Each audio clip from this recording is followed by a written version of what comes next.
Hi hello அன்பு நண்பர்களே, அனைவருக்கும் வணக்கம். இன்னைக்கு நம்ம இந்த வீடியோவில் எதை பற்றி பார்க்க போகிறோம் அப்படின்னு பார்த்தீங்கன்னா, பயிர்க்கடன் தள்ளுபடி பட்ஜெட்டில் அமைச்சர் சொன்ன தகவலை குறித்து ஒரு முழுமையான தகவலை பார்க்கலாம். பட்ஜெட் விவசாயிகளுக்கு நன்மை பயக்குமா, விவசாயிகளுக்கு சோகத்தை பயக்குமா? வேளாண் பொருட்களை பதப்படுத்த மதிப்பு கூடுதலுக்கு சில சிறப்பு திட்டங்களை நம்ம வேளாண்மை துறை அமைச்சர் எம்.ஆர்.கே. பன்னீர்செல்வம் அவர்கள் குறிப்பிட்டார். மழைநீர் சேகரிப்பு கட்டமைப்புக்கு கூடுதலாக நிதி ஒதுக்கீடு, வெங்காய சேமிப்புக்கு கிடங்குகள், மதிப்பு கூட்டு மையங்கள் அமைக்க இந்த மாதிரி ஒரு 50 கோடியை ஒதுக்கலாம். உழவர் சந்தைகள் தேர்ந்தெடுக்கப்பட்டு சீரமைப்ப 8 கோடி நிதி ஒதுக்கீடுகள் செய்யப்பட்டிருக்குங்க. இந்த பட்ஜெட்டை குறித்து கடுமையாக விமர்சனங்களும் எழுந்துட்டு வருது. ஒரே ஒரு கேள்விதான், இந்த பட்ஜெட்டை பொறுத்த வரைக்கும் விவசாய கடன் பயிர்க்கடன் தள்ளுபடி ஆகுமா ஆகாதா? பயிர்க்கடன் தள்ளுபடி பார்த்தீங்கன்னா பட்ஜெட்ல அமைச்சர் குறிப்பாகவே சில முக்கியமான தகவல்களை ஓப்பனா சொல்லிட்டாருங்க. அப்படி அமைச்சர் என்ன பதில சொன்னாரு? அதுதான் இப்ப இருக்கிற குழப்பத்தோட இருக்கிற, ஏன்னா ஒவ்வொரு மக்களுக்குமே இப்ப இந்த டைம்ல இருக்கிற குழப்பத்திற்கு உண்டான காரணம். ஸோ தமிழகத்துல அதிக அளவுல பாத்தீங்கன்னா விவசாயிகள் செயல்பட்டு வராங்க.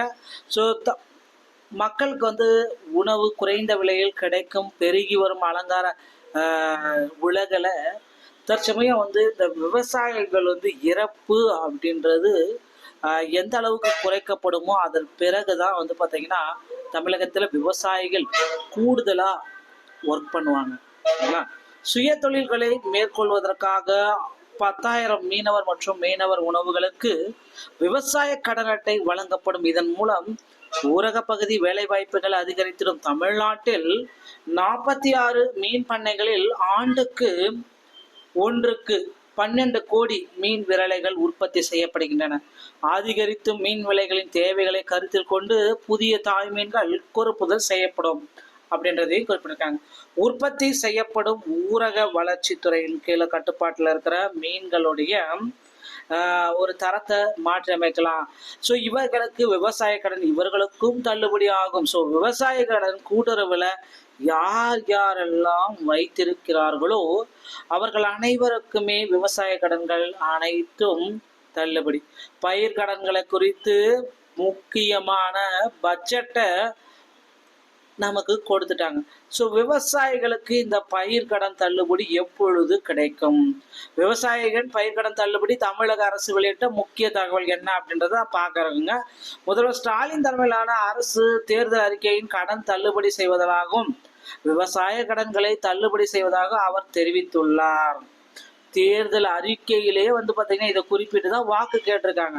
ஸோ அமைச்சர் பெரிய கருப்பன் அவர்களின் தகவலை தெரிவிச்சு, அதாவது தமிழக அரசு 4,895 கோடி அளவில் கல்வி கடனை தள்ளுபடி செய்த அறிவிப்பு வெளியிட்டது. ஆனால் மொத்த கல்வி கடன் நிலுவை 16,302 கோடியாக உள்ள நிலையில் இந்த நிலையில் தள்ளுபடி போதுமானதாக என்று பாஜக தலைவர் அண்ணாமலை கேள்வி எழுப்பியிருந்தார். மேலும் கல்வி கடன் ரத்து செய்வோம் என்ற திமுகவின் வாக்குறுதியை நம்பி நாம காத்து கொண்டிருந்த மாணவ மாணவிய சமுதாயம் ஓடி ஒளிந்து தலைமறைவானதால் கடனை ரத்து செய்வோம் என்ற தவறான முன்னுதாரணத்தை ஏற்படுத்தி இருக்கிறது என்று திமுக அரசு விமர்சித்திருந்தனர்.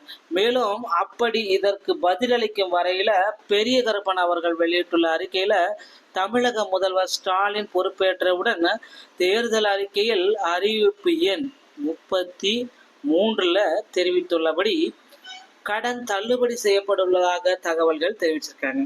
சிறு குறு விவசாயிகள் கூட்டுறவு வங்கிகளில் பெற்றுள்ள பயிர் கடன் மற்றும் நகை கடன்களை தள்ளுபடி செய்து அவற்றுக்கு போதிய நிதியை முழுமை ஒதுக்கீடு செய்து அவர்கள் பெற்ற கடனை முழுவதையாக தள்ளுபடி செய்து முதல்வர் ஸ்டாலின் தலைமையிலான அரசுதான் திமுக என்றும் கூறியுள்ளார். 31/1/2021 அன்று வரை கூட்டுறவு சங்கங்களுடைய சிறு குறு விவசாயிகள் 1,64,347 நபர்கள் பெற்றிருந்த பயிர்க்கடன்கள் 12,110 கோடி அளவிலானது தள்ளுபடியா தொகையை மு.க.ஸ்டாலின் தலைமையிலான அரசு நிதிநிலை கடந்த அரசாங்கத்தால் கஜானா காலி செய்த போதிலும் விவசாயிகள் பாதிக்கப்படக்கூடாது என்ற உயரிய நோக்கத்தோடு அதற்கு நிதி ஒதுக்கீடு செய்து கடனை தள்ளுபடியும் செஞ்சிருக்காங்க. ஸோ விவசாய பெருங்குடி மக்கள் வாழ்க்கையை காப்பாற்றியது தளபதி அவர்கள் தலைமையிலான அரசு தான் என்றும், மேலும் அரசு பொறுப்பேற்ற பின்னர் 2021-22 ஆண்டில் முதல் முறையாக 1,63,537 கோடி பயிர்க்கடன்களை 1,54,679 விவசாயிகளுக்கு வழங்கியது. மேலும் அப்படி ஒவ்வொரு ஆண்டும் நபார்டு வங்கி கூட்டுறவர் நிறுவனங்கள் மூலம் வழங்கப்படும் விவசாய கடன்களுக்கு மறுநிதி அளிக்கும். ஆனால் தற்பொழுது மத்திய அரசினுடைய கட்டுப்பாட்டில் உள்ள நபார்டு வங்கி கடந்த காலத்தில் மறுநிதி அளிப்பதை வெகுவாக குறைத்துள்ளதாக குறிப்பிட்டு சொல்லியிருக்காங்க. தமிழக அரசு கூட்டுறவுத்துறை வங்கிகள் மூலமாக விவசாயிகளுக்கு அதிக அளவில் கடன் வழங்க வேண்டும் என்ற ஒரே நோக்கத்திற்காக தமிழகம் நிதியை வழங்கி எப்பொழுதும் இல்லாத அளவில் பயிர்க்கடன்களை அதிக விவசாய மக்களுக்கு அரசு வழங்கி கிராமப்புற மக்கள் பயன்பெறும் வகையில் கடன் திட்டங்களையும் சேமிப்புகளையும் ஊக்குவின்ற வகையில் சிறந்த திட்டங்களையும் கூட்டுறவு வங்கிகள் வழங்கி வருகின்றன.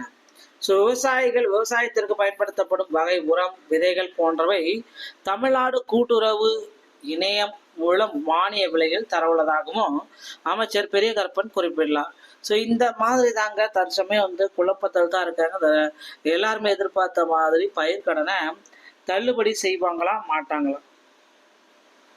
ஸோ ஒட்டு மொத்தமாக தமிழகம் முழுவதுமே மக்கள் எதிர்பார்க்கறது என்ன அப்படின்னு பார்த்தீங்கன்னா பயிர்க்கடன். ஸோ ஒரே ஒரு விஷயந்தாங்க, இந்த பயிர்க்கடனில் பல்வேறு விதமான பாலிடிக்ஸ் ஒரு பக்கம் சுற்றிட்டு இருக்குங்க. தமிழகத்தில் நிறைய பயிர்க்கடன்கள் வாங்கிய நபர்கள் தற்கொலை செஞ்சிட்டு இருக்காங்க. ஸோ இதை பார்த்தீங்கன்னா இந்த தற்கொலையை குறைக்கணும் அப்படின்னா பயிர்க்கடன்கள் அனைவருக்குமே உடனடியாக தள்ளுபடி செய்ய வேணும்.